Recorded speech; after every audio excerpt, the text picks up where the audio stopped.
Shalom. Di bagian kedua ini kita belajar tentang menyangkal diri. Di dalam Lukas pasal 9 ayat 23 itu dikatakan begini. Kata Yesus, katanya kepada mereka semua, setiap orang yang mau mengikut aku, ia harus menyangkal dirinya, memikul salibnya setiap hari itu. Menyangkal diri setiap hari, memikul salib setiap hari, dan mengikut aku. Nah, cara khusus kita akan belajar tentang menyangkal diri ini. Menyangkal diri bukan berarti membenci diri sendiri atau menghukum diri sendiri, bukan. Kalau dikatakan kamu harus menyangkal diri, bukan berarti kita harus membenci diri kita, bukan itu maksudnya. Kata menyangkal artinya melepaskan diri atau menolak keterikatan dengan sesuatu secara total. Menyangkal diri itu artinya begini, saudara harus bisa lepas dari keterikatan dengan meloloh. Kalau itu sampai mengganggu hubungan saudara dengan Tuhan. Apakah dosa menonton meloloh? Enggak. Tapi bisa jadi dosa? Bisa. Bisa memadamkan roh? Bisa. Kalau saudara akhirnya lebih mengutamakan meloloh daripada baca firman. Mengutamakan meloloh daripada doa. Nonton drama Korea dosa? Dosa? Sen-sen dosa? Enggak dosa. Tapi bisa jadi dosa? Bisa. Kalau hal itu jadi mengikat kita. Nah, menyangkal itu kita bisa melepaskan diri secara sadar dari keterikatan itu. Ngopi dosa enggak? Enggak dosa, tapi bisa jadi dosa enggak? Bisa, kalau kopi jadi berhala bagi saudara, kalau enggak ada ngopi marah-marah sama istri, kalau enggak ngopi marah-marah sama suami, nah itu jadi dosa. Saudara harus berani menyangkal diri atas itu.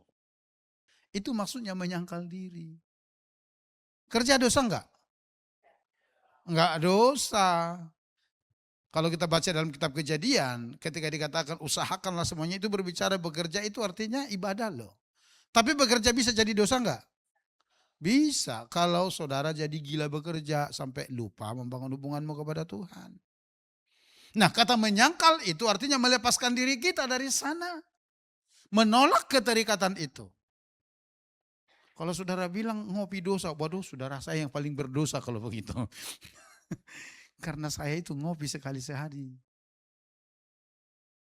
Sekali sehari aja. Tapi kalau waktu-waktu tertentu tidak harus ngopi, saya juga nggak ngopi. Waktu sakit gigi tempoh hari sakit benar, saya nggak ngopi tuh.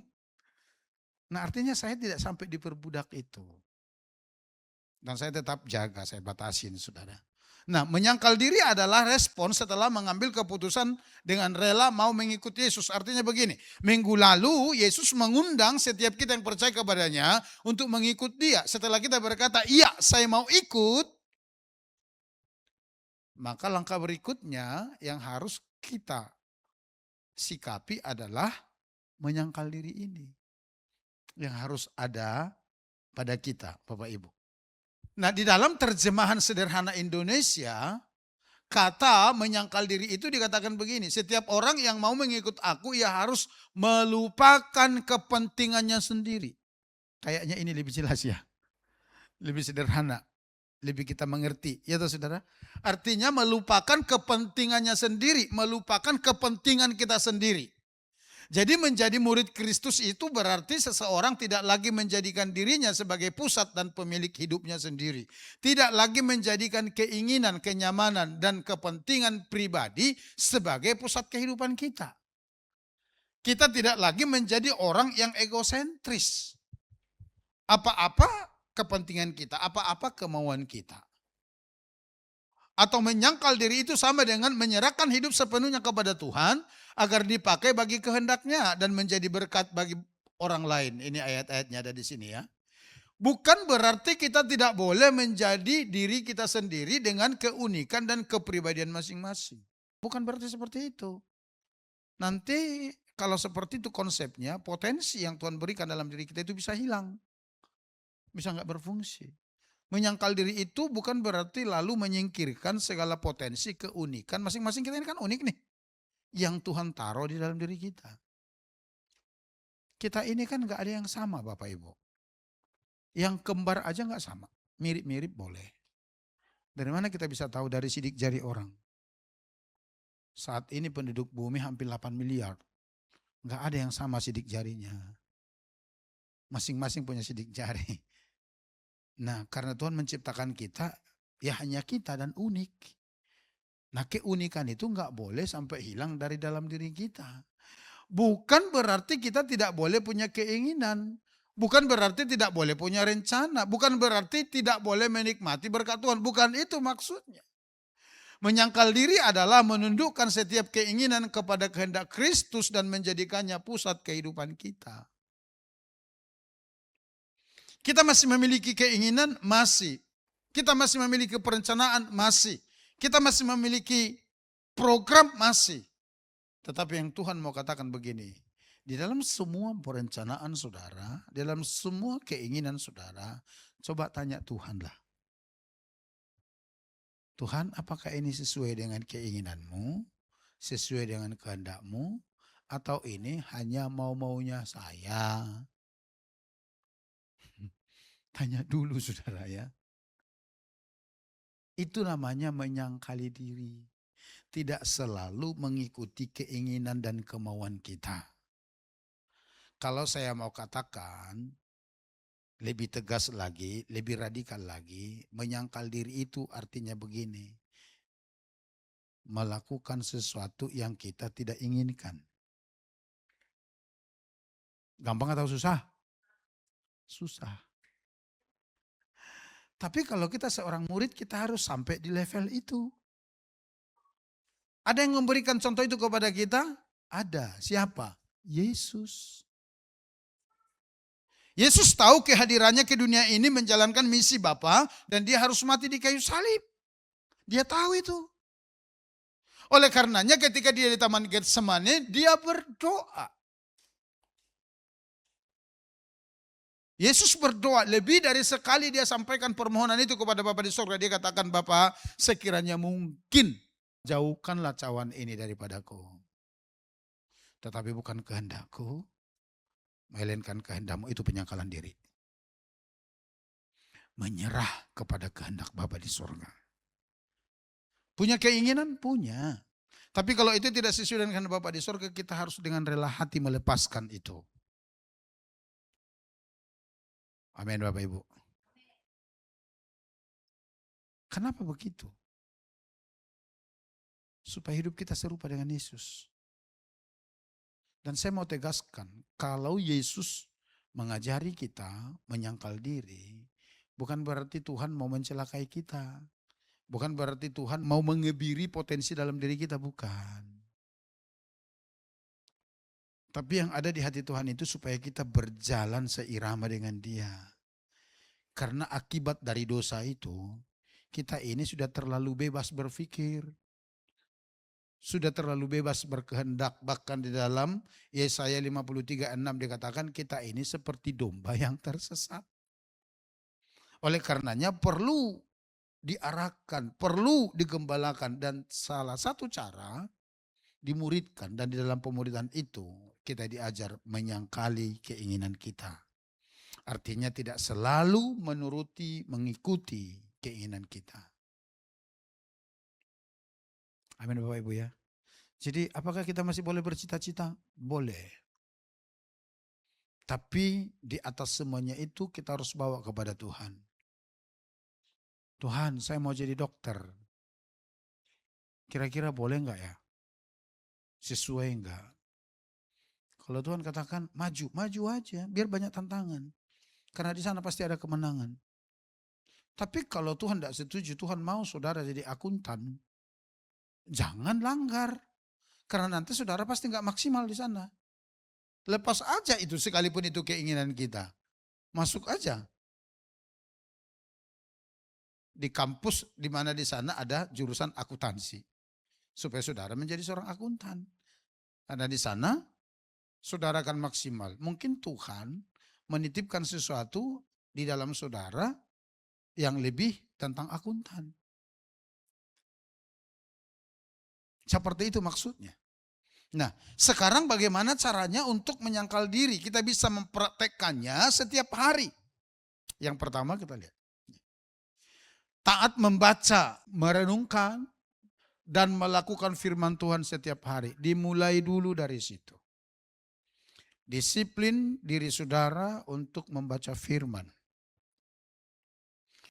Yakobus 1:22 berkata, tapi hendaklah kamu menjadi pelaku firman dan bukan hanya pendengar saja. Sebab jika tidak demikian, kamu menipu diri sendiri. Firman Tuhan yang dibaca dan direnungkan tidak akan berdampak dan tidak akan menghasilkan sesuatu dalam hidup seseorang jika tidak berkomitmen melakukannya. Kenapa membaca, merenungkan, dan harus dieksekusi? Ayat itu berkata Yakobus itu, sekedar membaca, tidak melakukan, dia tidak menghasilkan apa-apa. Itu saudara hanya tahu aja firman, hanya merenungkan. Tidak akan pernah mengubahkan. Kenapa? Karena tidak dilakukan. Perhatikan misalnya ini atau contoh. Seseorang yang membaca dan merenungkan firman Tuhan yang berkata, jangan bersaksi dusta. Ada kan ini? Di dalam hukum ke-9 kan? Jangan bersaksi dusta. Tapi tidak melakukannya, maka orang tersebut tidak akan mengalami perubahan dalam hidupnya. Ya pendusta tetap pendusta. Orang suka bohong ya tetap suka bohong. Karena apa? Tidak melakukan firman itu. Tapi ketika dia membacanya, merenungkannya, kemudian dilakukan, maka dia berkemenangan dari seorang pendusta menjadi seorang yang jujur.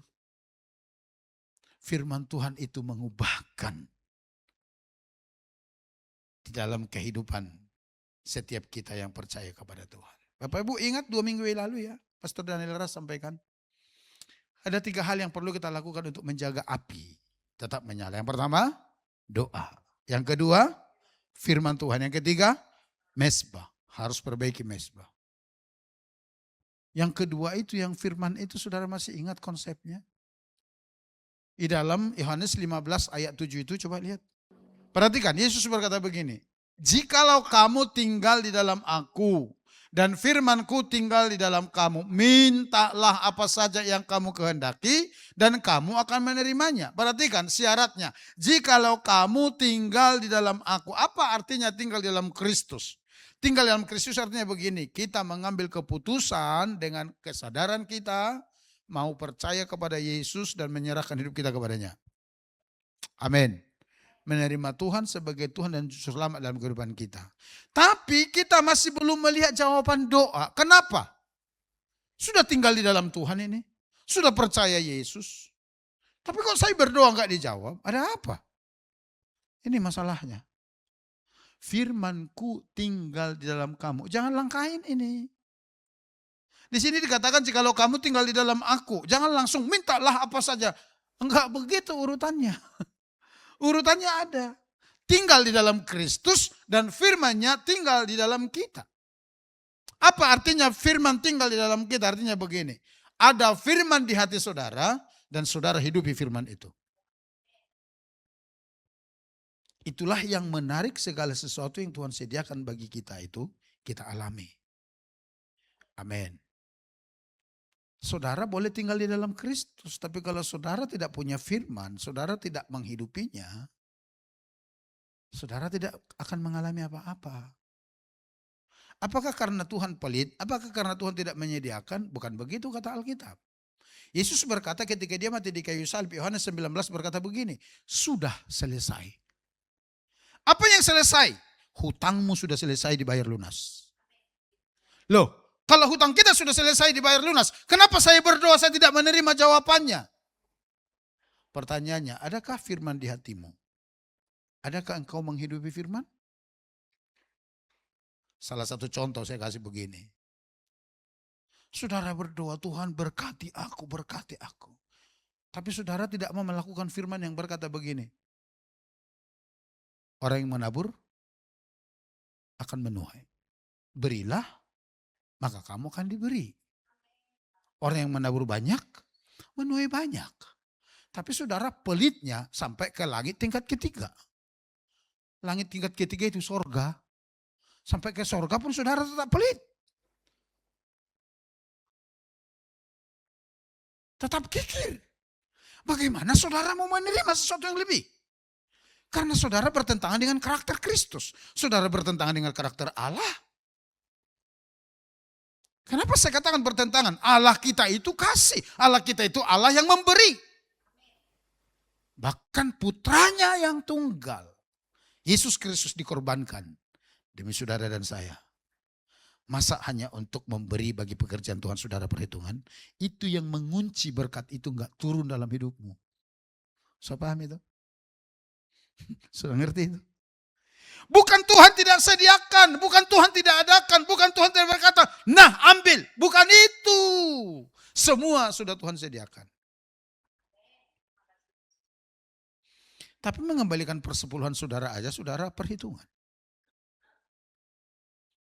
Itu yang menyebabkan. Bukan karena Tuhan pelit.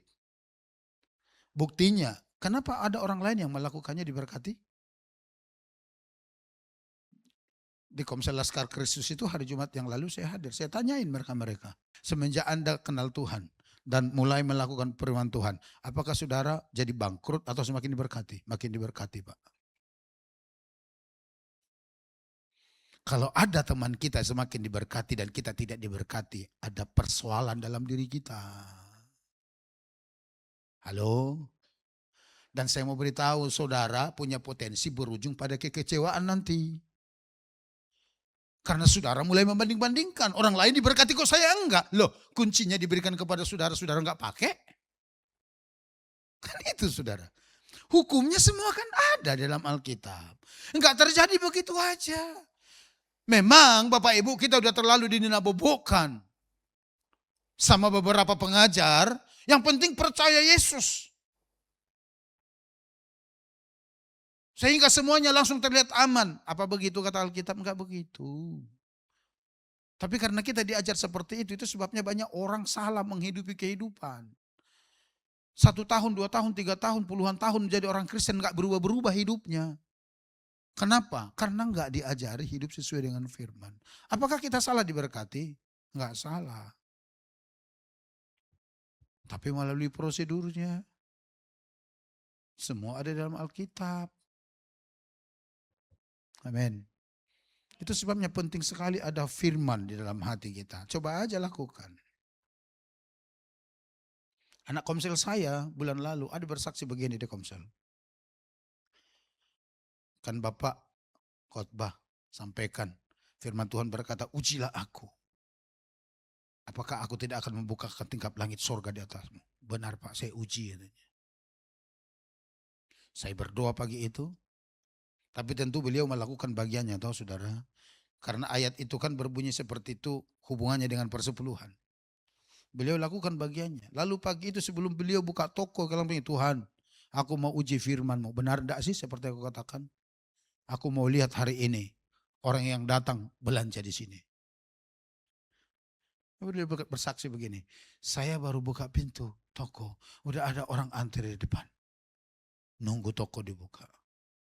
Sampai malam, sampai saya minta ampun. Ampun Tuhan, cukup Tuhan.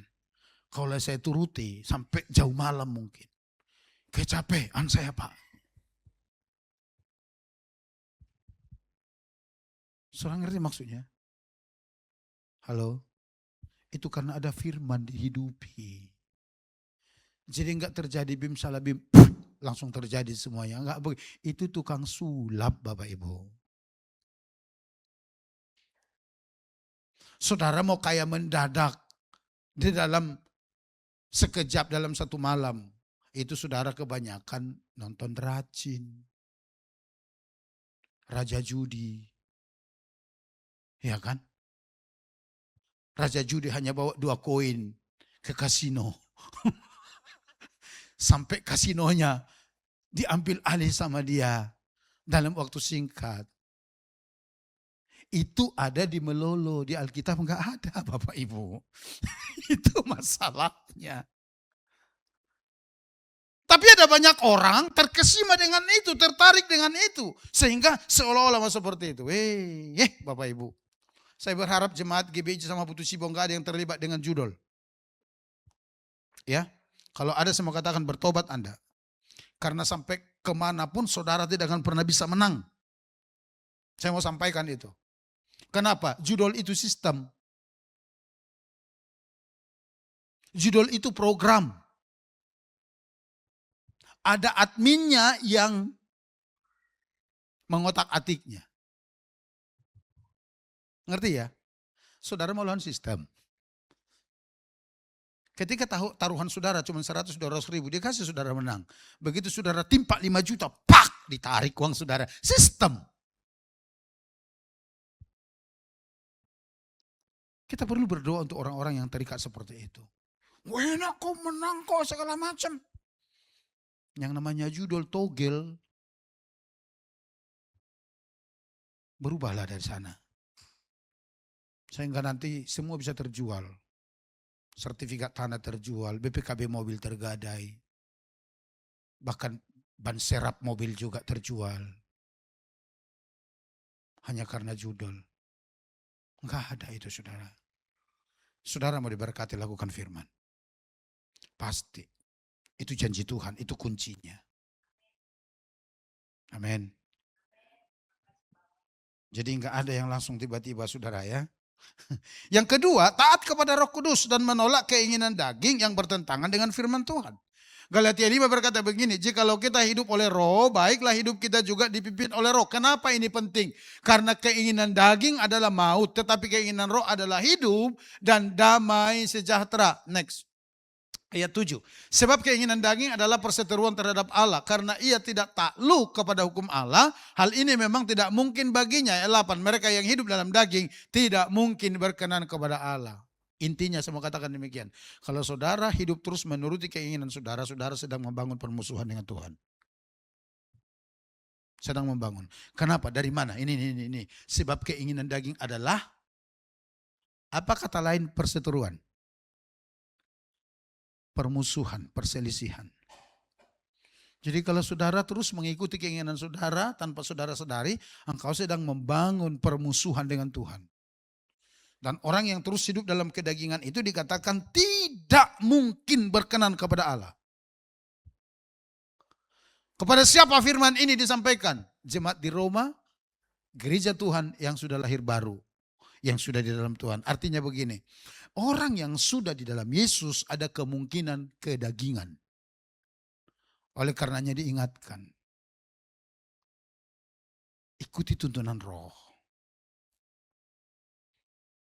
Kembali dari Komsel Laskar Kristus hari Jumat yang lalu, ada anak Tuhan di sana. Menurut saya pertanyaan itu bagus sekali. Kadang saya bertanya kepada Tuhan, apalagi yang harus saya lakukan supaya saya menjadi murid Yesus sejati. Saya katakan, ikuti tuntunan roh. Amin. Ikuti tuntunan roh itu. Jangan hanya selalu mengikuti keinginan daging kita, kehendak kita itu. Amin saudara ya. Makan itu salah enggak? Salah? Tapi kalau saudara kebanyakan makan, jadi salah saudara. Jadi salah. Jadi perhatikan ya, itu pergeserannya tipis sekali loh. Oleh karenanya kita perlu memiliki kepekaan kepada Tuhan. Yang ketiga, yang terakhir. Melayani Tuhan dan orang lain setiap hari. Jadi bagaimana caranya kita bisa menyangkal diri setiap hari?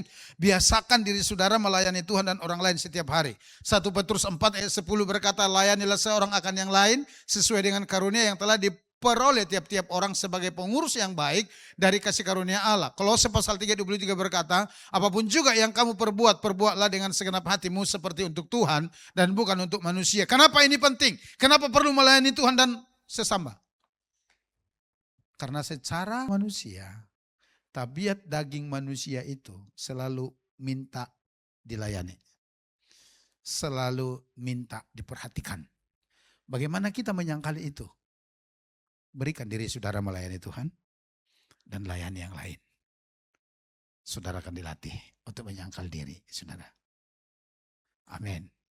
Apalagi kalau kita berkata kita murid Kristus. Salah satu nilai hidup yang dihidupi Kristus itu adalah rela melayani. Halo, masih ingat ya? Di dalam karakter Kristus itu ada 7 nilai hidup. Yang pertama hati yang berbelas kasihan. Yang kedua hati yang rela melayani. Yang ketiga hati yang rela berkorban. Yang keempat hati yang mengampuni. Yang kelima hati yang taat. Keenam hati hati yang lemah lembut. Yang ketujuh, hati yang rendah hati. Saudara harus ingat itu. Jadi jangan sungkan-sungkan untuk terlibat dalam pelayanan, saudara. Ya. Untuk mencari jiwa itu satu, bawa dua. Itu perlu hati yang rela melayani. Perlu hati yang rela berkorban. Karena kadang-kadang kita harus siapkan waktu untuk mereka. Iya. Tapi saya mau beritahu kepada saudara, kalau saudara lakukan itu, saudara berurusan dengan Tuhan. Orang lain boleh tutup pintu untuk saudara. Tapi kalau Tuhan sudah buka, gak ada yang bisa tutup. Saudara pasti diberkati. Men. Itu kata Alkitab loh, Wahyu pasal 3 kan. Kalau Tuhan sudah buka pintu, gak ada yang bisa tutup. Tapi kalau Tuhan sudah tutup, gak ada yang bisa buka. Saudara pilih yang mana? Orang tutup pintu saudara atau Tuhan tutup pintu saudara? Pilih yang mana, yo? Kalau saya pilih orang yang tutup. Yang penting Tuhan buka, amin. Kalau Tuhan buka, gak ada yang bisa tutup. Orang berpikir, kita buat begini, supaya dia tidak diberkati. Kita buat begini, supaya tokonya gak ramai. Kita buat begitu, supaya jualannya gak laku. Kalau Tuhan yang buka, dari yang saudara tidak pernah pikirkan, Tuhan bisa hadirkan. Saya pernah cerita di tempat ini ya. Waktu pasang meteran gereja ini, awal-awal kita dirikan gereja ini. Saya dipimpong di PLN. Sana sini, sampai terjadilah kericuhan kecil-kecilan di situ. Kita berdebat habis. Sampai isunya ke SARA di sana. Saya bilang saya enggak takut. Saya tahu enggak. Lalu akhirnya terpasang meteran. Beberapa bulan kemudian, waktu itu kita tinggal dan ibadahnya masih di depan PLN itu. Yang disebut orang rumah hantu itu. Saya tengah mandi, ada anak sekolah di rumah, tiba-tiba gedor-gedor pintu kamar mandi. Pak ada tamu gitu loh. Oh ya, saya bilang suruh ditunggu, Bapak mandi. Disuruhlah tunggu di luar karena rumah itu ada terasnya, ada kesiapan kursi. Tunggulah di situ. Saya tahu, saya selesai mandi, saya keluar, saya lihat orang PLN. Dikduklah jantung saya ini. Apalagi ini Tuhan. Saya ingat beberapa waktu yang lalu, saya lagi adu argumen di PLN. Sampai PLN itu datang lihat saya kroyol. Dalam hatiku ada apa lagi ini masalah. Saya bilang, oh Pak selamat sore ya, ada sesuatu. Oh, iya. Bapak pendeta di gereja itu ya? Iya. Ada apa ya Pak? Saya bilang begini, Pak kami dari pusat diinstruksikan ada bakti sosial untuk bantu gereja. Dan kita sudah sepakat yang akan dibantu adalah gereja Bapak. Coba. Oh ya? Iya. Oh terima kasih Pak. Boleh diambil ya Pak ke PLN ya. Waktu itu jumlah uang 5 jutaan masih besar Bapak Ibu. Nah tapi yang saya mau katakan demikian. Mungkin menurut pikiran manusia, karena saya adu argumen di sana, akan tertutup lah. Tapi justru dari sana yang datangin. Terbuka pintunya karena apa? Tuhan buka. Amin. Jadi kalau saya pilih biar manusia tutup. Yang penting Tuhan buka. Dan saudara ya. Demikian juga gereja kita di Badawi itu. Kan sempat mau ditutup orang itu saudara. Sampai rumah yang sudah mau kita beli itu diambil alih. Lalu kita disuruh pindah dari situ. Tapi Tuhan kan tidak tutup. Tuhan buka. Sehingga ketika minggu lalu saya ke sana lihat udah mau pemasangan atap. Saya tanya kepada mereka targetnya bagaimana. Target kami bulan Desember nanti Pak bisa dipakai untuk Natal. Kan luar biasa saudara. Amin ya. Oleh karenanya cari dia yang sanggup membuka pintu sekalipun orang lain bisa menutupnya. Nah Bapak Ibu, karakter murid itu dibentuk dalam hal-hal kecil. Lukas pasal 16 ayat 10 berkata, barang siapa setia dalam perkara-perkara kecil, ia setia juga dalam perkara-perkara besar. Kemuridan dibentuk melalui keputusan-keputusan kecil setiap hari. Mulai dulu taat, bangun pagi, kecil itu. Tapi disiplin dulu saudara dari situ. Nanti saudara akan terbiasa. Nanti sesuatu yang lebih besar akan dipercayakan. Jangan begitu dengar gerimis jam 5 pagi, wah enak ini, tarik. Tidur dulu lah, kan ada alasan, tidak usah ke gereja dulu, hujan. Gitu. Latih diri kita dari hal kecil. Melayani dari hal kecil. Dari situ terbentuk hati kita. Setiap ketaatan melatih hati untuk mengikuti Kristus. Kesetiaan dalam hal kecil membentuk karakter seorang murid. Kalau kita setia dalam hal kecil itu. Tuhan memakai proses sehari-hari untuk menjadikan kita semakin serupa dengan Kristus. Jadi jangan menghindar dari proses itu. Kalau Tuhan proses kita, jangan menghindar dari sana. Ingat, itu membentuk kita untuk menjadi serupa dengan Kristus. Amin saudara ya. Saya ditawarin saudara. Cuman saya bukan tipe orang yang langsung memanfaatkan situasi. Selama ini saya turun dan ibu ke Pontianak itu setiap dua pengerja itu biaya sendiri loh Bapak Ibu. Minyak saya hitung, saya pernah tes ngisi full di Putu Sibau sampai ke Pontianak full tank itu 56 liter mobil saya. Itu baru sekali jalan. Berarti PP taruhlah 60 ya. Itu belum termasuk sekitaran Pontianak kita jalan karena kita kadang sana 2-3 hari 4 hari. Taruhlah 60 liter, PP 120 liter kali 10 ribu juta 200. Belum makan, belum penginapan. Tapi saya nggak pernah ngeluh. Saya nggak pernah ngeluh. Betul? Nggak pernah jadikan itu alasan untuk tidak turun dua pengerja. Saya tahu saya sedang dibentuk. Saya jalani dengan ucapan syukur. Saya tahu dari bulan-bulan lalu saya ditawarin oleh seorang anak Tuhan. Pak, nggak usah lagi bawa mobil turun ke Pontianak. Terus pakai apa? Pakai bis. Nanti saya yang tanggung tiketnya PP. Terus di sana nanti kami pakai apa? Saya sewain mobil di rental untuk non pakai di sana. Nanti penginapan Bapak selama di Pontianak saya yang tanggung. Senang nggak dengarnya saudara? Senang? Senang? Tapi saya nggak terima loh sepenuhnya. Saya bilang enggak, saya tetap bawa mobil dulu. Kenapa Pak? Karena hanya itu waktu kami jenguk orang tua di Simpang Silat. Orang tua kami udah cukup tua. Jadi kalau kami turun biasanya kami singgah. Kalau pakai bis kan nggak mungkin. Oh ya Kak Pak, ya. Udah deh kalau begitu saya angkat tangan. Tapi kalau untuk yang satu ini boleh ya Pak? Apa itu? Bapak kapan turun ke Pontianak? Saya kasih tahu. Bulan lalu itu. Udah ya Pak, saya udah bookingin hotelnya. Sudah tahu saya diinapkan di mana? Novotel saudara, hotel bintang 4 itu. 4 malam saya di sana sekeluarga.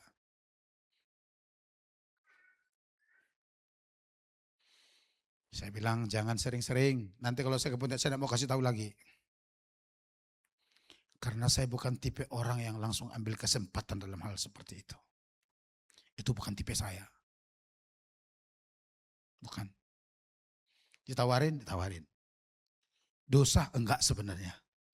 Tapi saya tetap jaga juga Bapak Ibu. Yang saya mau katakan setia aja dulu dalam perkara kecil. Amin saudara ya. Amin ya. Nanti Tuhan percayakan sesuatu yang besar untuk saudara.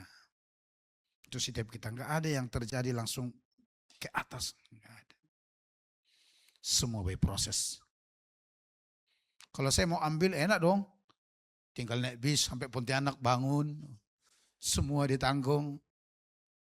Disuruh diambil Grab. Benar loh. Dan itu saya alami Bapak Ibu. Sampai saya ke Kucing. Grab datang antar makanan di hotel. Ordernya dari Indonesia. Kadang-kadang saya bilang, saya ini bukan tukang makan. Kami itu banyak puasa. Kalau kirim makannya terlalu banyak, Saya bicarakan ini Bapak Ibu, bukan untuk gagah-gagahan. Hanya untuk mempertegas apa yang ditulis dalam firman Tuhan itu iya dan amin. Saya punya jaket baru ini. Saya sudah saksikan di Komsel Laskar Kristus kemarin. Ini datang hari Rabu sore yang lalu. Dikirim seseorang. Harganya nanti tanya Komsel Laskar Kristus berapa. Sampai ngeri saya mau pakainya. Saya minta enggak.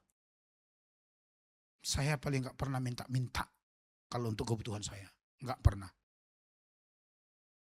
Paling kalau ini saya, di awal tahun saya bersaksi kepada saudara ya. Saya lihat-lihat di online. Enggak ada kerjaan waktu itu. Daripada menghayal, lihat dia lah Shopee. Saya lihat ada jaket keren. Wih, kalau pakai ini bisa kelihatan lebih muda 10 tahun. Tapi saya cek harganya, selangit. Wah, lalu langsung saya tutup. Enggak Tuhan, enggak mau saya. Anak saya lagi kuliah, perlu dana. Lebih baik saya kirim ke sana. Saya tahu, enggak sampai 2 bulan Tuhan kirim jaket itu. Diantar, dicantelin di pintu rumah. Bukan 1, 2 lagi. Saya hanya ngomong begitu sama Tuhan. Saya enggak pernah cerita sama siapapun. Tapi masalahnya Tuhan tahu yang ada di hati saya. Amin. Dan Tuhan lihat kesetiaan saya selama ini. Enggak pernah ngeluh, apalagi untuk pekerjaan Tuhan, masalah memberi, kita enggak pernah hitung-hitungan. Bila penting kurangi makan, yang penting kita bisa menabur untuk pekerjaan Tuhan. Dan Tuhan lihat itu. Firman Tuhan katakan, kau setia dalam perkara kecil.